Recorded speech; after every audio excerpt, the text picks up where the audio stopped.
Študenti na veľtrhu zabodovali s projektom Prievidza Up 2012. Išlo o súťaž v behu po schodoch výškovej budovy Top Cafe v Prievidzi. Bol to pilotný projekt spracovaný druhákmi v rámci predmetu podnikanie v cestovnom ruchu. Zámerom bolo predstaviť na veľtrhu netradičnú aktivitu.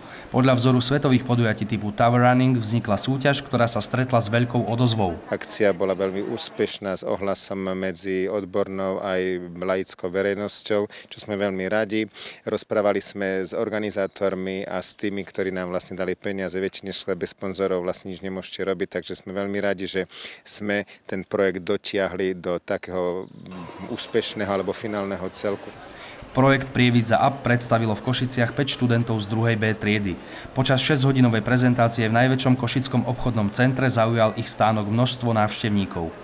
No, ľudia boli v podstate nadšení, ako náhle keď sme niekoho si privolali ku stánku, tak všetci boli úplne v úžase, že sa práve nám to podarilo ako druhákom, lebo v podstate bol to projekt, ktorý tam v živote ešte nebol. Bol to projekt, ktorý sa tam prvýkrát ukázal a všetci z toho boli nadšení, že jednak sme si sponzorov zohnali, dali sme im ceny a nebolo to fiktívne, ale normálne reálny projekt. Boli to naozaj skvelé skúsenosti, ja mám takéto akcie strašne rád a preto som sa na tejto rád zúčastnil.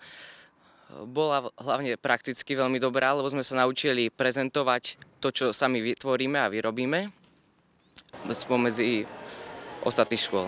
Košický veľtrh organizovala nezisková organizácia Junior Achievement.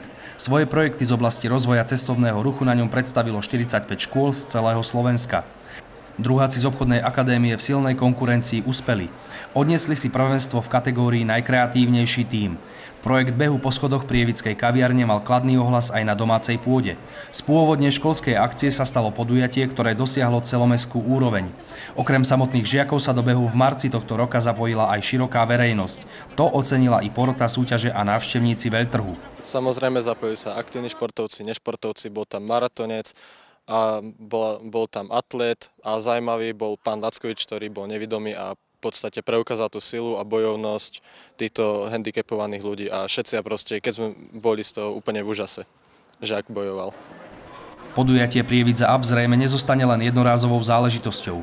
Beh v Top Cafe by sa mal stať tradíciou. Predbežný záujem o spoluorganizovanie ďalších ročníkov prejavili Hornonitrianske bane a ľahostajné voči projektu nezostalo ani mesto Prievidza.